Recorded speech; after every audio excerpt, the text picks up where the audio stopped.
대장동 개발 사업. 이 대장동 개발 사업에 대해서 지금 현재 이재명 대통령의 주장과 검찰의 주장이 전혀 상반됐습니다. 네. 이재명 대통령의 주장은 뭐였냐? 이재명 성남시장 시절 성남시하고 민간이 공동으로 대장동 개발 사업을 해서 성남시가 5,500억을 환수한 아주 성공적인 사업이다라고 주장을 했습니다. 네. 오히려 이익이 되었다 성남시에. 그렇습니다. 그런데 이제 반면에 검찰의 주장은 뭐였냐? 이재명 성남시장이 민간 업자들에게 선거 자금을 받은 대가로 민간 업자에게 사업권을 줬고 그들이 돈을 많이 갖고 가게끔 사업을 설계했다. 이재명은 아주 나쁜 뇌물도 받았고 배임도 한 파렴치범이다라는 게 이제 검찰 측의 주장이었습니다. 네. 네.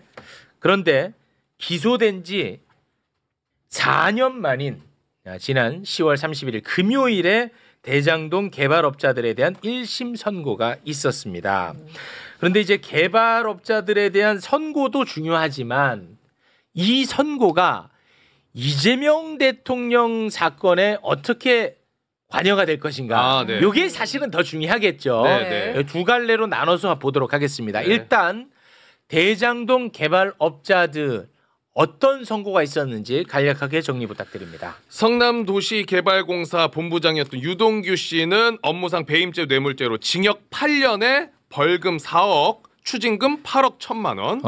화천대유 대주주 법정 구속됐습니다. 네. 화천대유 대주주 김만배 씨 업무상 배임죄로 징역 8년, 추징금 428억입니다. 그리고 민간개발업자 남욱 씨는 업무상 배임죄로 징역 4년 받았고요.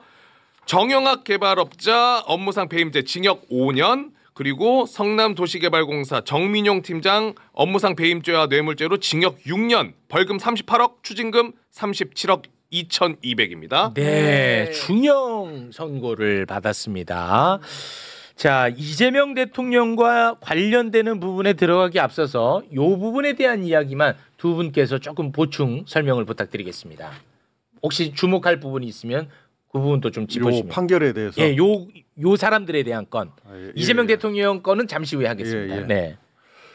그러니까 이 사건은 성남도시개발공사 내부 부패 사건입니다. 그러니까 성남시하고 별개의 문제입니다. 공사. 예. 오케이. 그래서 이 성남시 도시개발공사의 부패 사건이기 때문에 그 부패에 관련된 유동규하고 민간 사업자들에 대한 중형 선고이기 때문에 이제 그들의 잘못에 대한 책임이고 마땅한 처분이라고 생각합니다. 네. 근데 여기에서 보면은 이제 검찰의 구형보다도 오히려 더 세게 선고한 부분이 있는데 그 부분은 어떻게 해석을 해야 됩니까? 지금 이제 유동규 같은 경우는 그 정권이 바뀌기 전에는 검찰을 믿었겠죠.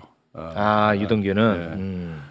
근데 이제 정권이 바뀌고 나서 이른바 이제 정치 검찰이 힘을 못 쓰는 상황이 됐지 않습니까? 네.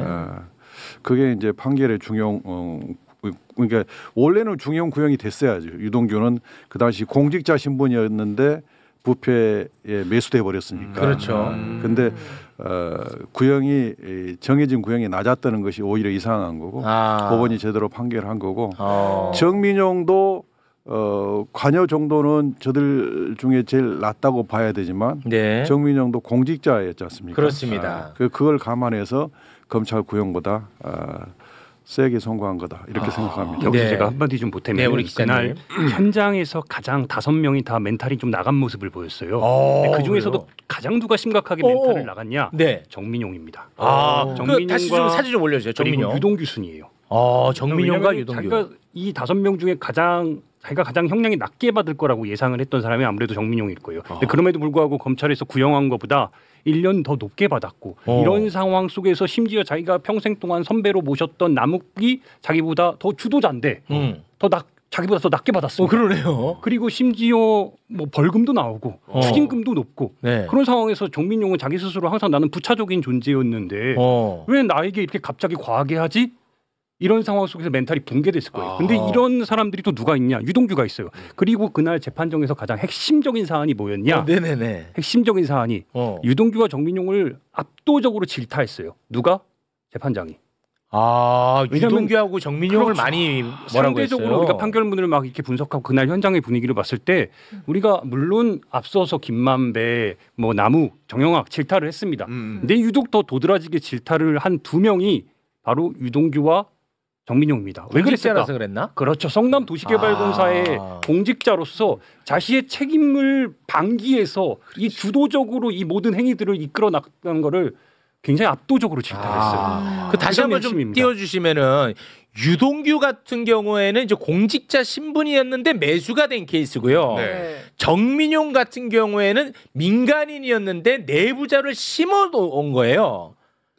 예. 도시공사에 예, 거기다 심어놓은 사람이야. 하지만 공직을 갖게 됐죠. 근데 이제 그러면. 나중에는 이제 공직자가 된 거죠. 조금 케이스가 그 다른데. 부분이 정말 핵심인 게 이거 핵심이에요? 어린 시절부터 그러니까 대학교에 둘 다 서강대 남욱과 정민용이 둘 다 선후배 관계였어요. 둘 다 사시 공부를 같이 했고 일생 동안 정민용은 어찌 보면 남욱한테 좀 뭐랄까요 그 가까운 동생 혹은 뭔가 좀 갈굼을 당하면서 막 뺏기고 막 이런 식으로 이렇게 피동적으로 살아오던 사람이거든요. 그런데 심었습니다. 내부자로. 그리고 나서 공모관계를 다 만들어가고 그 만들어가는 과정 속에서 역할을 하게 했어요. 이 점이 있어서 재판장이 조용호 부장이 상당히 강하게 질책을 한 지점이에요. 판결문 곳곳에 막 명시가 됐어요. 막 이런. 야, 여기 재밌네. 재밌다. 재밌네. 두 분 잘 모셨네. 이런 얘기 좀 다른 방송도 나가서 좀 많이들 좀 하고 다니세요. 아니, 근데 불러주질 않아서. 오늘 김 기자님 만나서 약간 방론입니다만은 네. 진짜 감사하다는 말씀을 드립니다. 제가 이제 대장동 변호사로 활동할 때 우리가 중앙지법 서관 앞에서 땡볕의 기자들한테 브리핑을 엄청 많이 했어요. 근데 기사로 안 나와요. 그러니까. 근데 우리 김종훈 기자님은 계속해서 이 문제를 보도를 해주고 네. 오마이뉴스가 항상 반짝반짝 빛을 발해줘가지고 네. 늘 감사하게 생각하고 있었어요. 아니 근데 지금 의원님이 그렇게 칭찬하면 오히려 그 달갑지는 않을 겁니다. 네. 기자로서의 책임을 다했을 뿐이지 뭐 민주당을 위해서 했던 거는 아니니까요. 네. 속으로만 칭찬 부탁드리겠습니다. 자 그리고 이제 핵심 이제 요거 핵심입니다. 이번에 이 재판이 이재명 대통령 사건과 어떻게 관련이 있을 것인가? 네. 어떤 영향을 끼칠 까 이것 때문에 지금 정치권이 시끄럽거든요. 네. 언론이 이것 때문에 이제 에이펙은 아예 다루지도 않아. 이것만 다뤄. 자 그런데 이 부분에 대해서는 굉장히 중요한 부분이기 때문에 희망회로도 돌려서는 안 되고요. 네, 맞죠? 네. 그리고 억가도 하면 안 돼. 그냥 있는 그대로 다뤄야 됩니다. 네. 자 재판부 판단 중 이재명 대통령과 관련이 있는 대목 소개 부탁드리겠습니다. 네, 자 대장동 사업은 추가 이익을 확보할 기회를 단념해 성남시에 손해를 끼친 부패 범죄다. 그러니까 이 대장동 개발 사업에 대한 평가를 써놓은 거예요. 이건 부패 범죄라는 거야. 그리고요. 유동규가 대장동 개발 사업을 단독으로 결정할 수 있는 위치에 있지는 않았고 성남시 순회부가 주요 결정을 하는 데 있어 민간 업자들과 의견을 조율하는 등 중간 관리자 역할을 주로 담당한 측면도 나타난다. 자, 지금 국민의힘과 대한민국 거의 대다수의 언론이 어디에 주목을 하고 있냐? 성남시 순회부라는 단어에 주목을 하고 있습니다. 네. 그래서 이재명 대통령은 범죄자다 이렇게 연결을 하는 거예요. 시장이었으니까. 유동규 그래 나쁜 놈 맞아. 근데 유동규 혼자서 할 수 없는 위치고 성남시 순회부가 주요 결정을 했다는 거 아니냐? 요거 이재명 시장을 얘기하는 거다. 요렇게 지금 가고 있습니다. 자 그런데 굉장히 중요한 포인트를 언론이 짚지 않고 있습니다. 네. 다음 거 소개 부탁드립니다. 당시 성남시장은 유동규, 정진산 등과 민간업자의 유착관계가 어느 정도 형성됐는지 모르는 상황에서 비교적 자유롭게 선택할 수 있었다. 성남시장 다시 말해 이재명 시장은 얼마나 유동규하고 정진상 등과 민간업자가 유착되어 있는지 몰랐을 가능성에 대한 대목이거든요. 그렇다면 여기에 우리가 집중을 한다면 이재명 당시 성남시장은 전혀 관여되지 않았구나. 이렇게 생각할 수 있는 거 아니겠습니까? 네. 이 부분에 대해서 워낙 중요하니까 두 분이 냉철하게 분석을 좀 해주시면 고맙겠습니다. 이 사건 얼개를 좀 말씀드릴게요. 굉장히 중요한 부분인데 원래 이제 대장동이 한 30만 평 되는데요. 거기가 남판교로 불렸을 정도로 완전 노른자의 땅이었어요. 네. 개발이 명백히 예상되는 지역이었어요. 네. 그래서 이제 LH가 이걸 개발하려고 개발 허가를 신청해 놓은 상태에서 추진하고 있었는데 네. 그 상황에서 이제 대장동의 민간 사업자들이 땅을 매집합니다. LH가 추진하고 있는데 그걸 하고 매집을. 있는데도 그러니까. 그래가지고 부산저축은행 등등 저축은행에서 1,800억을 대출을 받아요. 그래가지고 계약금을 치르고 시가의 2~3배를 주고 계약금을 치르고 땅을 다 매집합니다. 민간 예. 업자들이 LH가 하고 있는데 네. 그 이상하네. 그래가지고 80%를 확보한 다음에 이명박 정부에 로비를 해가지고 LH가 사업을 포기하게끔 만들어요. 와. 그게 2010년 6월 28일입니다. 10년 6월 28일. LH가 포기 선언을 해요. 6월 28일 날. 그런데 3일 후에 이재명 성남시장이 당선돼 취임을 해요. 네. 그래가지고 취임해서 보니까 LH가 포기했거든요. 그렇지. 네. 그러니까 민간 사업자들은 이제 자기가 땅도 샀고 이제 난리 났지. 그다음에 LH도 포기시켰고 그러니까 민간 사업 허가해달라고 신청을 해요. 근데 이재명 시장이 갑자기 안 돼. 이거 우리가 공영 개발할 거야. 와. LH가 포기한 것, LH가 나갔으니까 우리가 공영 개발할 거야. 성남시에서 너희들이 하면 그 임야나 밭이 이 용도 변경이 대지로 되는 순간 어마어마한 부가 형성되거든요. 그렇겠죠. 그걸 네. 너희들이 못 게끔 해줄 수 없어. 그래가지고 민간 개발 허가를 안 해줘요. 공영 개발을 선언해 버려요. 두 번째로 이제 공영 개발을 하려면 그 보상을 해줘야 되잖아요. 토지 보상. 네. 그게 4,600억이 드는데 성남시 의회에서 돈을 안 줘요. 그러니까 이제 공영 개발을 못 하게 됐잖아요. 그러니까 이때는 또 드디어 이제 민간 개발을 허용하겠지 했는데 성남시장이 만만한 분이 아니잖아요. 좋아. 그러면 반관 반민 민간 합동으로 해서 민간 자본을 끌어들여서 하겠다고 또 선언을 해요. 네. 그리고 또 이들이 이제 성남시의 1공단 공원화 사업과 이 대장동 그 택지 개발 사업을 결합해서 하겠다고 이재명 시장이 발표를 하거든요. 예. 왜냐하면 1공단이 있는 지역이 성남시의 구도심이에요. 그러니까 여기에 네모 반듯한 좋은 공원을 만들어주고 싶었어요 시장이. 근데 돈이 없으니까 대장동 개발을 하려면 그 업자는 이 돈 2,760억을 부담해라. 라고 그걸 옵션을 걸어요. 공공환수네. 네. 그래 지금 굉장히 좋은 공원이 마련돼 있습니다. 네. 그런데 이들이 요구하는 게 이 결합을 풀어주세요. 분리 개발해 주세요 요구를 해요. 근데 안 돼. 끝까지 결합 개발해서 결합 개발이 추진돼서 완성이 됐거든요. 대단하네. 그다음에 세 번째 이제 토지 보상 방식을 수용 방식이 있고 환지 방식이 있어요. 근데 민간 사업자들한테 환지 방식이 유리했어요. 그래서 환지 방식을 해달라고 계속 요구를 해요. 근데 이재명 시장이 끝까지 수용 방식으로 해서 수용 방식으로 끝냈습니다. 환지 방식이 뭐예요? 환지 방식은 이제 개발을 하면 아파트가 지어지잖아요. 네. 그러면 토지주들한테 토지 보상금을 줘야 되잖아요. 근데 돈으로 안 주고 개발 부지 옆에 있는 개발 부지 안에 있는 토지로 주는 거예요. 그럼 개발이 끝난 토지는 굉장히 비싸잖아요. 네. 그러니까 돈으로 보상받는 것보다 토지로 보상받는 게 훨씬 이득이 돼요. 그래서 이들은 환지 방식을 요구했는데 이재명 시장이 끝까지 수용 방식으로 결정을 하고 끝까지 그렇게 완성이 됐어요. 네네. 그리고 또 하나는 이들이 토지 80% 샀잖아요. 그러니까 아파트를 자기들 땅 위에다가 지어달라고 구획계를 자기들이 그린 구획계를 채택해달라고 해요.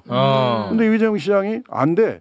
LH가 원래 그렸던 구획계. 그걸 우리 성남시가 그걸 선택했는데 그대로 해가지고 그것도 거절해버려요. 그럼 마지막으로 민간 합동 개발이니까 그 민을 자기들이 땅 80%를 샀으니까 우리들로 그냥 지정해 주세요 그래요. 이것도 적법해요. 지정할 수 있어요. 근데 이재명 시장이 안 돼. 누구를 민간 사업자로 할지는 공개경영 입찰로 결정해라고 공개경영 입찰 업무를 성남시 도시개발공사에 맡긴 거예요. 이재명 시장의 권한사항 5개에 대해서는 이재명 시장이 전부 거절했어요. 근데 입찰을 성남 도시개발공사에 맡겼는데. 위임을 한 거네. 그렇지.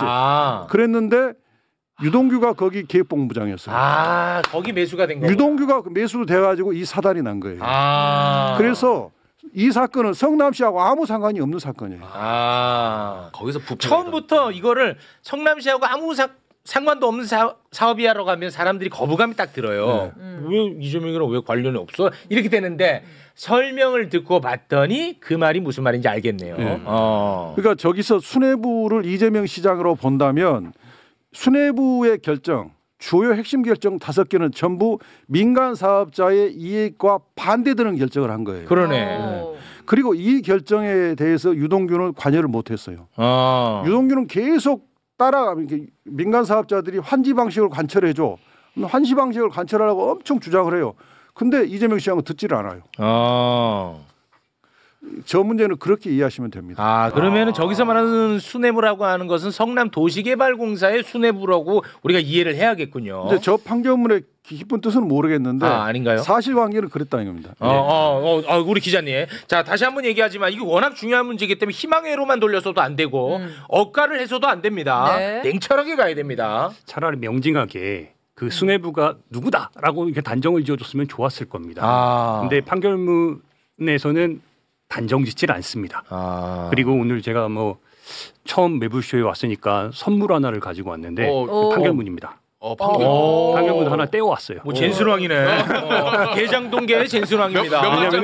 왜냐면 지금 우리 곽수산 선생님이 그 앞에서 모른다라고 이렇게 지금 그 문구를 했잖아요. 그러니까 그 중요한 거는 대부분의 언론에서 국힘에서 지금 수뇌부를 강조하면서 그렇습니다. 이 사건의 전제 사실 자체를 이재명이 모른다가 고의성이 배제된 이재명이 모른다가 이 사건의 핵심이거든요. 전제 사실이거든요. 그렇죠. 이 부분을 놓치고 자꾸 수뇌부만 강조를 하고 있어요. 그런데 그 모른다 다음 문구가 참으로 더 중요해요. 그러니까 판결문의 216쪽에 어떻게 돼 있냐? 방금 말씀하신 그 곽수산 선생님이 말씀하신 그 모른다 다음에 이런 내용이 있습니다.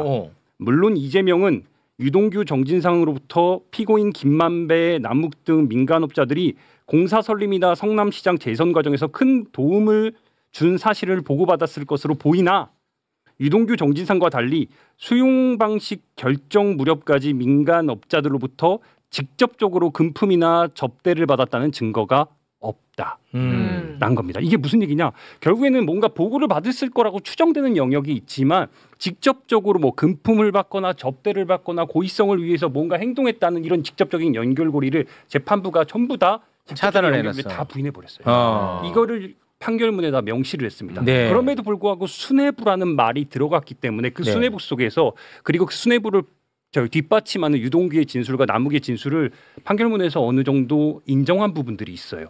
그런 지점들이 지금 이렇게 논란이 가중되고 있고 그거를 초점을 맞춰가지고 지금 이렇게 풀어가고 있는 겁니다. 자, 그러면 두 분 다 제 해석에 동의를 하는지 한번 확인해야겠습니다. 오로지 이번 재판 판결을 기준점으로 봤을 때 그러면 이재명 대통령 사건에 대해서 뇌물 혐의에 대해서는 이거는 무죄로 볼 수밖에 없는 판결을 한 것이고 배임과 관련해서는 굉장히 애매하게 표현을 해놨다. 이렇게 정리하면 될까요? 그 검찰이 이재명 대통령님을 뇌물로 기소하지는 않았습니다. 그랬나요? 배임으로만 기소했습니다. 배임으로만 기소했습니까? 그리고 이제 몰랐다고 이 재판부가 몰랐다고 이재명 대통령은 몰랐다고 정리를 했기 때문에 그 배임죄가 무죄인 거죠. 배임죄는 고의범이기 때문에 알고서 성남시나 도시개발공사에 불리하고 민간 사업자에 유리한 결정을 해야만이 배임죄가 되는데 이재명 시장은 몰랐다고 돼 있잖아요. 그러니까 몰랐다고 돼 있더라고요. 배임죄가 무죄인 거죠. 그래서 검찰한테 우리가 이재명 대통령에 대한 배임죄 공소를 취하라라고 요구하는 겁니다. 그렇게 되는 거군요. 알겠습니다. 다시 한번 당시 성남시장은 이 부분 그거 다시 한번 좀 띄워주실까요? 요게 이제 굉장히 중요한 대목입니다. 그렇죠. 뭐 소개를 또 한번 해주세요. 왜냐면 언론이 이걸 주목을 안 해. 이 부분은 당시 성남시장 이재명 시장이었죠. 유동규, 정진상 등과 민간업자의 유착관계가 어느 정도 형성됐는지 모르는 상황에서 비교적 자유롭게 선택할 수 있었다. 네. 사실 이 부분이요. 이재명 대통령 관련 재판에서 거의 다 공통돼요. 대북 송금 사건도 그래서 그게 안 나오니까 이재명 대통령이 뭘 아는 과정에서 뭔가 만들어졌다는 게 없으니까 네. 유일하게 기댔던 게 이화영 부지사 들들들 볶아가지고 이재명 당시 지사에게 보고했지 그 말 한마디 얻어내려고 그 난리를 쳤잖아요. 연호수 팔티. 근데 여기는 그게 뚝 끊긴 거예요. 아예 없어요. 그러니까 기자님이 아까 얘기했던 것처럼 그때 당시 이재명 성남시장이 올라갔다는 이재명 성남시장이 직접 민간업자들에게 뭐 받았다는 거 하나도 우리는 모르겠다. 없다는 거야 아무것도. 그렇게 수사를 해서 네. 그렇게 난리를 쳤는데. 그렇습니다. 그리고 본질적으로 아까 우리 의원님이 잘 짚어주신 것 같습니다. 민간업자들의 이해관계에 반하는 결정만 이재명 성남시장이 했다. 그렇습니다. 굉장히 본질적인 이야기입니다. 이게. 이 얘기를 많이 해야 될 것 같아요. 그 질문을 5개 요구 사항을 이재명 성남시장이 거절했다고 하는 질문을 제가 법정에서 유동규한테 하나하나 끊어서 물어봤어요. 이거 요구를 이재명 성남시장이 거절했느냐? 맞습니다. 거절했습니다. 이걸 5번을 하나를 끊어서 다 거절했다고 인정을 했습니다. 네. 그리고 그 공판 과정에서 이제 양측이 검찰과 변호인 양측이 이제 공방을 할 때 검찰이 공소 사실을 얘기하고 그 변호인이 반박하고 재반박 이렇게 왔다 갔다 한 세너 번을 하거든요. 근데 이 주장을 변호인들이 했어요. 이 중요한 5개를 이재명 시장이 다 거절했다. 그러면 이재명 시장은 유착이 안 됐다고 보는 게 결론 아니겠느냐. 그렇습니다. 그건 라고 이제 주장을 했어요. 네. 근데 이 주장에 대해서 검사들이 단 한마디도 반박을 못 했어요. 오, 잘하셨네요. 그래서 제가 이제 이렇게 재판장한테 얘기했어요. 네. 재판장님, 지금 변호인들이 한 이 주장은 무죄라고 볼 수밖에 없는 핵심적인 주장입니다. 그렇습니다. 근데 검사들이 이 주장에 대해서 단 한마디도 반박을 못 했습니다. 네. 그러니까 재판장님은 이 사실을 꼭 기억해주고 공판조서에 남겨주십시오. 라고 얘기를 했어요. 네. 그 말을 듣고도 검사들이 한마디도 반박을 못 했어요. 오, 잘하셨네요. 이게 이 사건의 본질입니다. 본질이야 이게. 그리고 또 하나 지금 언론 보도를 보면 마치 정진상 실장이 유동규 등과 관여되어 있는 것처럼 보도가 됐더라고요. 아, 이재명 대통령 최측근 정진상. 예, 예. 그런데 이제 이 재판은 22부 재판이거든요. 22부 재판은 정진상 실장이나 김용 부원장은 재판정에 가서 이들의 주장을 반박하거나 탄핵할 기회가 없었어요. 유동규의 진술이나 김만배의 진술, 남욱 진술에 대해서 반대 신문하거나 탄핵할 기회가 없었어요. 그러니까 일방적 증언만 듣고 판결이 나온 겁니다. 아, 그래요? 네. 그래서 이 재판의 결과를 정진상, 김용 재판에 갖다 쓰는 것은 매우 제한적이고 한계가 있다. 그겁니다. 이 지점에서 좀 보충 설명을 하면 상당히 중요한 지점인 게 수뇌부를 단정짓지 않았지만 그 판결문 곳곳에서 수뇌부가 정진상과 김용인 듯한 최소한 그 둘이 포함되는 듯한 그 뉘앙스들이 상당히 곳곳에 존재를 해요. 네. 그리고 그 안에 더 연결고리가 그 전제 사실로서 정진상, 김용은 정치인 이재명의 최측근이라는 걸 이미 전제하고 있습니다. 네. 그 연결고리만 따지고 보면은 이거는 수뇌부들 속에 자연스럽게 측근들에게 이렇게 지원이 됐고 접대를 한 정황들이 다 이렇게 명시가 돼 있으니까 이것만 보면은 이재명까지 연결고리가 있구나라고 우리가 다 생각을 해요. 근데 다만 우리 지금 의원님 말씀 중에 가장 중요한 사실이 뭐냐? 여기서 이 전제 사실들이 이제 재판장이 이거를 판결문 속에 다 녹여내는 과정 속에서 유동규의 진술, 남욱의 진술, 유동규의 진술 이렇게 다 옆에다 가로를 열고 다 적어놨습니다. 이게 무슨 얘기냐면은 유동규의 진술의 신뢰성과 신빙성을 일관되기 때문에 부여했다고 거기에 명시해놨어요. 그러니 이 판결문만 본 언론인들과 이것만 그 현장에서 본 사람들은 수뇌부는 정진상과 김용이고 이들의 잘못이 연결됐다고 이 판결문에 근거된 내용을 바탕한 거예요. 다만 우리가 무슨 기회를 보여줬냐 이겁니다. 정진상과 김용들이 과연 이게 정말 사실일까? 일방된 주장은 아닐까라고 이제부터는 언론이 검증이 들어가야 돼요. 그렇지. 그래. 이 굉장히 이제 중요한 문제거든. 근데 이거를 그냥 너무 편하게만 받아들이면 안 됩니다, 의원님. 그래, 이재명 대통령은 이제 무죄로 확정됐다. 이렇게 하면 안 돼요. 예, 사법부 요새 우리가 실망 많이 하고 있거든요. 네, 긴장하고는 계시는 거죠. 당연합니다. 예. 그리고 지금 기자님 말씀하신 부분에 그 정진상에게도 돈이 갔다는 부분은 남욱 변호사가 다 뒤집고 있어요 최근에. 다 뒤집었죠. 네, 유동규에게 주는데 그게 자기는 정진상한테 줄 줄 알았는데 네. 나중에 그 검찰에 사도 그렇게 얘기를 하니까 나는 그렇게 얘기했지 사실은 그런 얘기 직접 본 적 없다라고 얘기를 하고 있어요. 그러니까 이제 그 3억 1,000만 원을 받았다는 부분이 있던데 그 설명서에 보면 판결문 설명서에 보면 그런데 이제 검찰 기소는 그게 3억 5,200이에요. 근데 그 중에 3억 1,000만 인정한 것 같은데 그 돈을 유동규가 남욱한테 받은 시점이 2014년 경이거든요. 근데 법정에서 변호인들이 이거 유동규 네가 네 개인적으로 쓴 거 아니냐라고 질문을 했어요. 네. 근데 엄격결에 유동규 입에서 철거업자 얘기가 나와요. 네. 그래서 우리는 눈이 확 튀었죠. 너 철거업자한테 돈 갚은 거 아니야? 근데 그 철거업자가 수면 밑으로 잠깐 우리로서는 어떻게 접근할 수가 없었어요. 그렇죠. 근데 최근에 철거업자가 자기한테 돈 갚았다고 얘기했잖아요. 진술서를 썼고 그게 대법원에 제출이 됐는데 그게 매우 구체적이에요. 네. 그래서 이게 원래는 유동규가 아파트 리모델링 사업을 했거든요. 네. 그 철거 이의를 준다고 해서 3억을 줬대요. 그렇지. 그런데 그게 이 추진이 안 되니까 나중에는 성남시 철거 이의를 주겠다고 해서 기다렸는데 결국 시행이 안 돼서 2013년부터는 성남 도시공사에 사람이 찾아와서 막 깽판도 부리고 이렇게 돼요. 그러니까 유동규 입장에서 굉장히 큰 압박감을 받았죠. 그렇습니다. 네. 그래서 그 돈을 3억을 2013년과 2014년경에 다 받았다.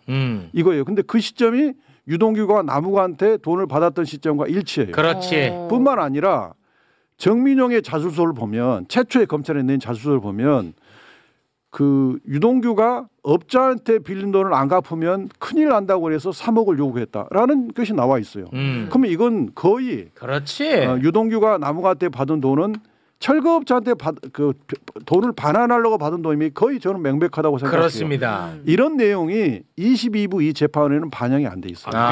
왜냐하면 정진상의 변호인들이 참여를 안 했기 때문입니다. 그래서 매우 제한적이다. 네. 이렇게 생각하는 겁니다. 그렇습니다. 이거 아주 중요한 포인트 다 짚어주셨습니다. 네, 남욱이 유동규에게 돈 줬습니다. 네. 그런데 유동규는 이 돈을 정진상 김용한테 줬다고 자꾸 얘기를 합니다. 그런데 그거를 증명할 증거는 하나도 없어 왔어. 네. 근데 나중에 봤더니 철거업자가 그 시기에 실제로 3억을 받았더라. 유동규에게. 끝. 정진상 구속 심사 때 제가 검사들한테 물었어요. 자, 뇌물 사건에서는 지금 유동규가 남욱한테 돈을 받아서 그 돈을 정진상한테 줬다고 하는데 유동규가 그 돈을 개인적으로 사용했는지 여부를 먼저 수사해야 되는 거 아니냐. 그렇죠. 그게 수사의 기본 아니냐. 그렇지. 너희들 그거 수사했어. 이렇게 대답을 못 해요. 그 부분 수사가 안 된 겁니다. 그게 유동규가 남욱 쪽으로 받은 돈을 어디다 썼는지 수사를 해야 됩니다. 지금이라도. 네. 그러네. 알겠습니다. 결국 이제 여기서 한 걸음만 더 들어가면은 오늘 많이 걸으시네. 많이 걸으시네. 열심히 뛰어왔습니다. 네. 남욱은 알지 못했다는 거를 명시를 했어요. 그러니까 그날 법정에서도 이 사건, 그러니까 돈이 남욱이 최근에 형들을 몰랐다. 그러니까 형들만 진술 번복을 했잖아요. 근데 뭘 단정을 지었냐? 남욱은 당시에 김용과 정진상에게 이 돈이 전달될 거를 알지 못했다라는 멘트를 집어넣어놨습니다. 네, 이번 판결문에 그 사실이 너무나 중요해요. 이번 판결문에는 그게 들어가 있어요. 되게 중요하네. 알지 못했다. 썼습니다 기사로. 그거 중요하네. 근데 잘 알려지질 않더라고요. 좀 방송 좀 많이 해요. 좀 많이 좀 알리세요. 우리 의원님도 좀 많이 좀 알려주세요. 제발 부탁 좀 드릴게요. 요거 하나 꼭 너무 중요해가지고 하나만 좀 말씀드리면 뇌물 혐의에 대해서 인정받지 않은 가장 결정적 이유가 428억 관련해서 소위 말하는 그 저수지 금액에 대해서 기소조차 하지 못했거든요. 그렇게 난리가 났었는데 428억에 대해서 기소하지 못했고 그 기소하지 못했던 게 결국에는 직접적인 연결고리를 검찰에서 확보하지 못했기 때문입니다. 그 부분에 있어서도 이번에 재판장이 너무나 명징하게 그 부분에 대해서 결론을 내렸어요. 제가 짧게만 그것만 설명해드리면은 요런 겁니다.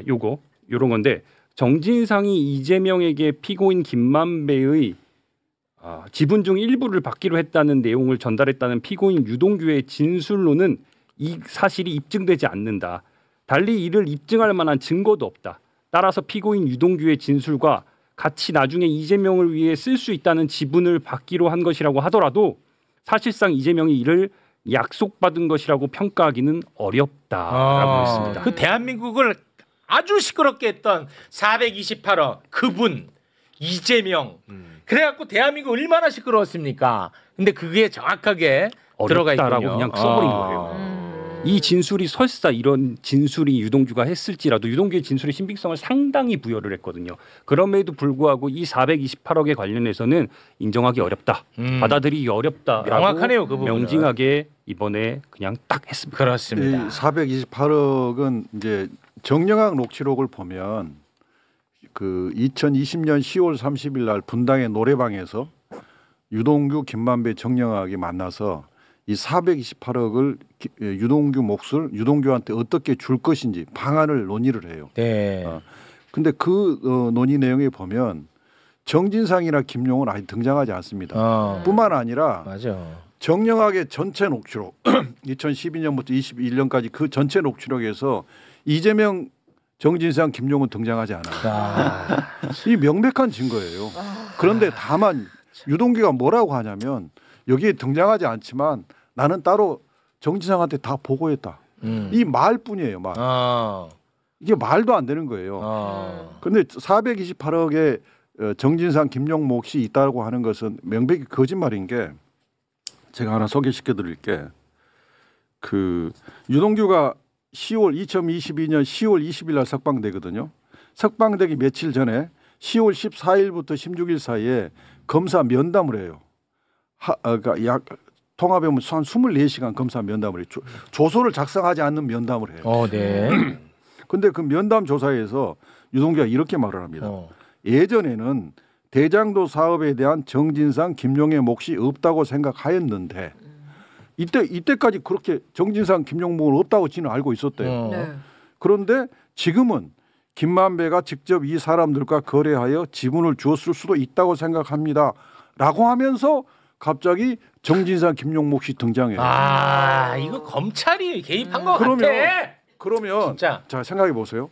유동규가 김만배한테 428억 지분을 받기로 했고 그 지분의 3분의 1은 정진상, 3분의 1은 김용 몫이었다면 지는 이미 다 알고 있잖아요. 그렇습니다. 그런데 10월 20일 날 면담 때 예전에는 정진상, 김용 몫이 없다고 생각했다. 그렇게 생각할 수가 없지. 있다. 근데 지금은 있다고 생각한다. 이렇게 진술이 한마디로 거짓말이 지금 만들어지는 거예요. 아니 만들어졌는데도 이게 만들어진 것도 믿을 수가 없잖아. 이건 있을 수가 없는 일이잖아. 본인 입장에서는 만약에 이게 428억이 건너갈 거였다면 모를 수가 없잖아요. 그리고 정진상, 김용 몫이 있었다면 그 후에 전 과정에서 정진상, 김용이 내 지분 내놓으라고 뭔가 액션이 있어야 될 거 아니에요. 네, 맞습니다. 액션이 하나도 없어요. 액션이. 그러니까 지금 이 지점에 대해서 상당히 또 한 발짝 들어가요? 두 걸음 더 들어가면 그만 걸어야 되는데 왜냐면 지금 다른 출연자분들이 하나만 더 말씀드리면 이 부분이 상당히 앞으로 격파해야 될 지점입니다. 그러니까 1심 대장동 본류재판부가 이 지점을 상당히 강조를 많이 해놨어요. 정진상과 김용의 연결고리가 마치 있듯이 수뇌부라고 단정을 지었거든요. 이 부분에 대해서 앞으로 격파를 하지 않으면은 향후 이 대통령에게 직접적인 연결고리가 이 부분을 계속 파고 들어갈 거예요. 이 부분에 대한 격파가 향후 대장동 재판에 있어서 상당히 중요한 부분입니다. 네, 우리 이건태 의원님이 있는 한 요거는 다 가능합니다. 네, 고맙습니다. 야, 오늘 뭐 말씀을 들으니까 아주 깔끔하게 정리가 된다. 깔끔하게. 네. 지금 대한민국 언론은 다 대장동에 가 있습니다. 한번 가보세요. 글로벌로 가 있지 않아요. 대장동으로 가 있다는 점.